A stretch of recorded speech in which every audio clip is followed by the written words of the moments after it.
नमस्कार, मैं अनीता चौधरी और देखिए हम गोवा में इफ़ी फ़िल्म फेस्टिवल में आए हुए हैं। इफ़ी फ़िल्म फेस्टिवल में दिग्गजों का मतलब कि हम जिनको मनोरंजन बोलते हैं, वहाँ पे कलाकार हैं और उनके विज़न का जमावड़ा लगा हुआ है। उस विज़न में कभी हम अपने आप को ढूँढते हैं, तो कभी अपने सवालों के जवाब ढूँढने के लिए अलग-अलग सिने स्क्रीन पे जाते हैं और उन दिग्गजों को ढूँढते रहते हैं जिनको हम चाहते कभी हमारे ख्वाब में होते थे कि ये सेलिब्रिटी मेरे सामने होगा, वो सेलिब्रिटी मेरे सामने होगा और मेरे सामने तो मेरे बचपन का सेलिब्रिटी है शेखर कपूर। शेखर कपूर जी जब मैंने आप कोई टीवी सीरियल था उड़ान शायद, उसमें मैं स्कूल में शायद छठी कक्षा में या 5वीं कक्षा में थी, तब मैं देखती थी, बड़ी शिद्दत के साथ उसको देखती थी और एक तो वो कहानी बहुत इंस्पायरिंग थी इसलिए देखती थी, दूसरा शेखर कपूर उसमें क्रेज़ होता था कि मुझे देखना है, स्कूल के डेज़ में वो क्रेज़ था।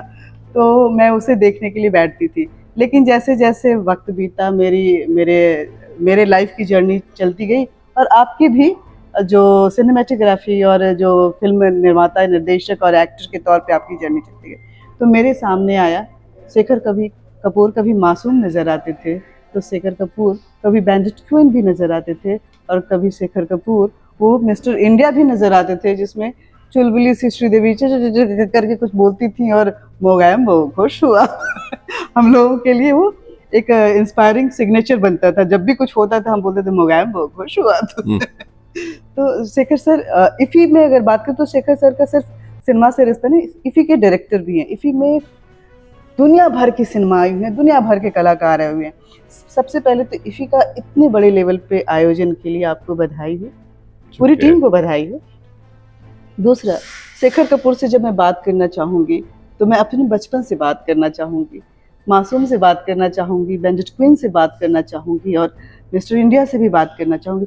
सर, सिनेमा के ज़रिए जो आपने नज़रिया दिया समाज को, एक चुलबुलाहट भी दी, एक गंभीरता भी दी, एक मासूमियत भी दी, कहाँ से ये इतनी इमेजिनेशन लेकर आते हैं, किस तरह से ये जर्नी चलती है और जो समाज को कहीं न कहीं एक प्रभावित करती है आपकी फ़िल्में मैं जब भी देखती हूँ।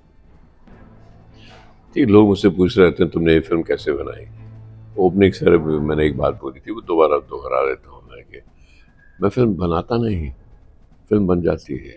फिल्म खुद को अपने आप बनाती है। वो जो आपके लिए फिल्म जैसे आप देखते हैं, आपको एक कहानी दिखती है, आप उसको वो जो आपकी डिस्कवरी है वो भी मेरी डिस्कवरी है। हाँ, एक ढांचा होता है मेरे मन में, कोई स्क्रिप्ट होती है सब कुछ, लेकिन ये भी मैं जानता हूँ कि जब वो फिल्म बनना शुरू होती है ना, वो अपने ही मर्जी से बनती है।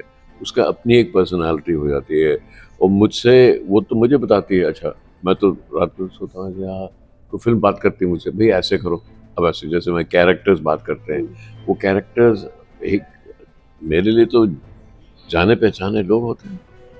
मैं तो रात को सोता हूँ तो मुझसे बात करते हैं, मैं सेट पे जाता हूँ तो मुझसे कहते हैं भैया ये नहीं करवाना मुझसे आज, ये तुम करो, तो मैं ऐसा नहीं हूँ या मैं ऐसी नहीं हूँ, या बच्चा कहता है मैं ऐसा नहीं हूँ, जैसे मासूम है तो बच्चे बताते थे वैसे कैसे शूट करना है। वो कुछ इधर उधर करते रहते, मैं वो कैमरा लेकर उनके पीछे चलता रहता था। वो खुद कुछ बोलते थे, मैंने कहा हाँ ये तो सही बोल रहे हैं बच्चा, इसको शूट करो।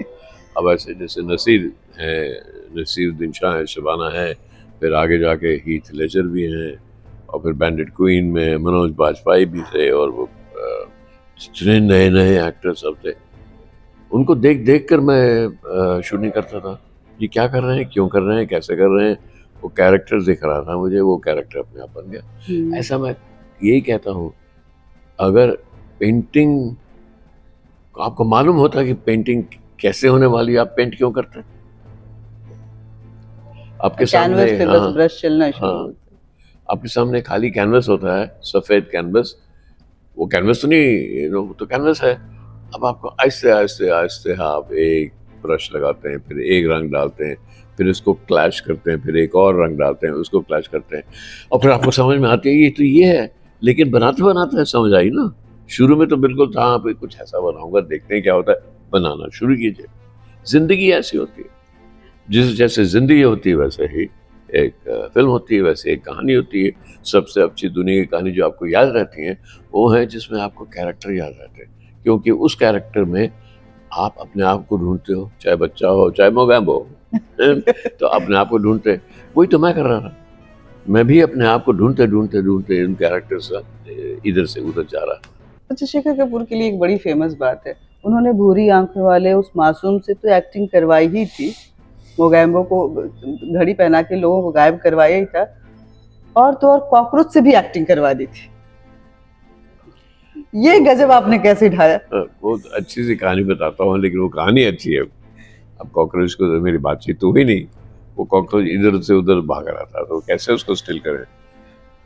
तो हमने बचपन में ओल्ड मंक रम बहुत पी, बचपन में ही पी ली थी। बचपन से ही शुरू की थी, आज भी मैं पीता हूँ। कहीं भी दुनिया में जाऊँ, आप मुझे सबसे महंगी वाइन दे दो, मुझे नहीं चाहिए, मुझे ओल्ड मंक चाहिए। और रूस में गई थी तो वहां भी उन्होंने बोला था कि मुझे तो इंडिया का अगर कोई दारू चाहिए तो हाँ, ओल्ड मंक ही हाँ, चाहिए, मुझे कोई ओल्ड भी मंक है वो। कोई। तो मैंने और बाबा आजमी मेरे कैमरामैन थे, मैंने कहा यार थोड़ी सी ओल्ड मंक देखे, कॉकरोच को ओल्ड मंक देखे, तो डाल दी थोड़ी सी ओल्ड मंक बीच में, वो कॉकरोच के सामने गया, तो पी तो लेगा नहीं, बिल्कुल स्टिल हो गया एकदम। तो वो कॉकरोच को भी ओल्ड मंक बहुत पसंद है। पसंद आई, तो एकदम स्टिल हो गया, तो मैं हमने शूट कर लिया। नहीं तो यूं भागता था वो कैसे भाई, तो उसको ओल्ड मंक पिला दी, एक्टर बन गया।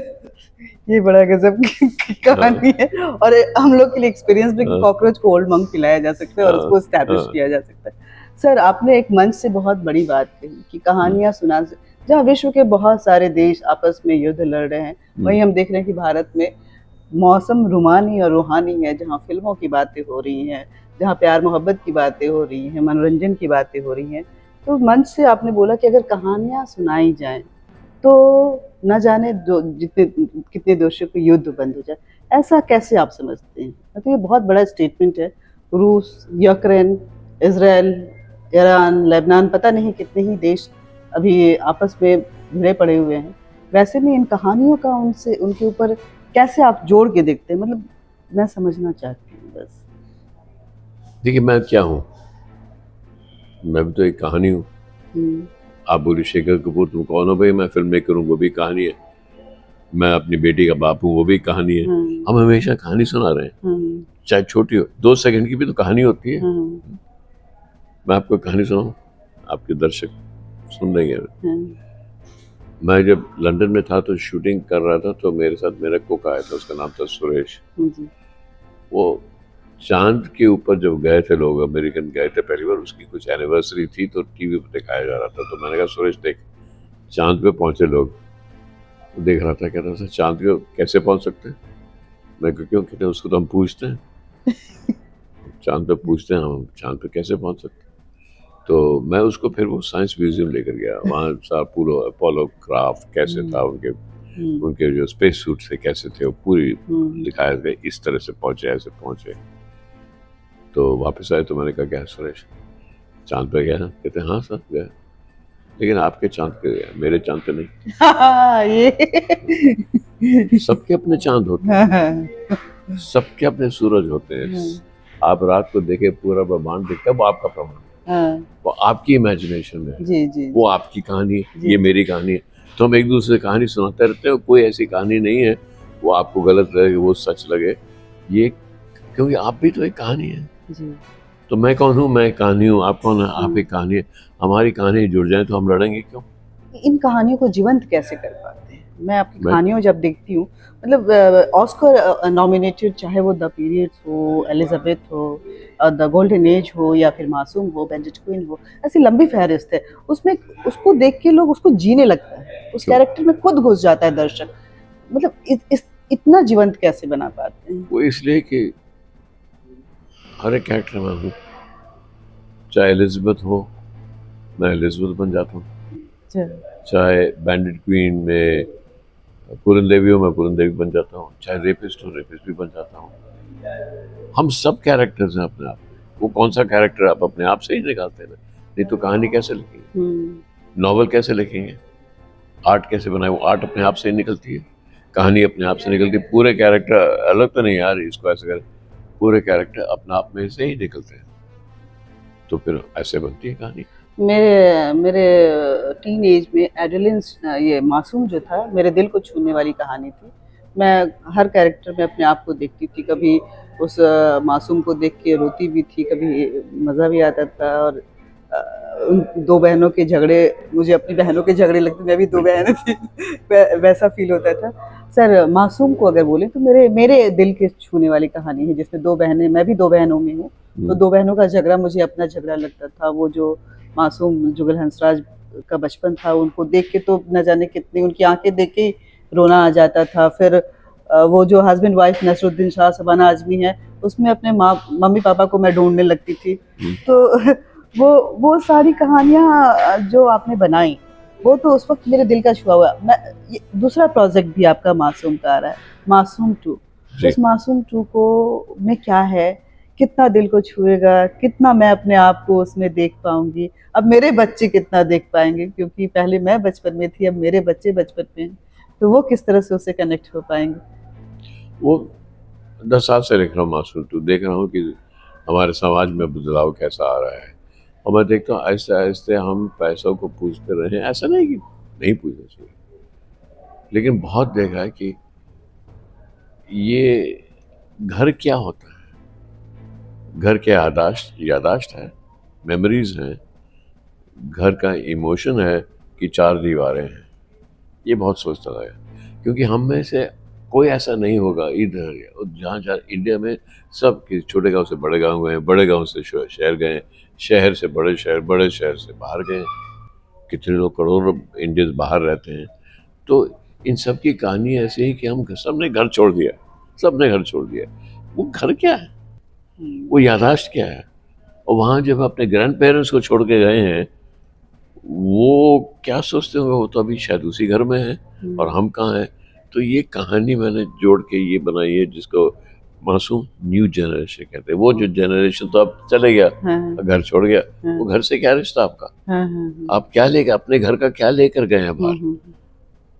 Materialistic world. हाँ, नहीं वो भी है, सिर्फ मटेरियलिस्टिक नहीं है, वो भी चल रहा है साथ। लेकिन घर क्या है, होम जिसको कहते हैं, घर क्या आपकी प्रॉपर्टी है या घर है।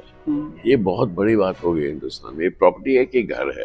अगर प्रॉपर्टी है तो फिर सिर्फ चार दीवारें हैं, अगर घर है तो मेमोरीज हैं, इमोशन है। क्या इमोशन और मेमोरीज हैं आप, या प्रॉपर्टी है?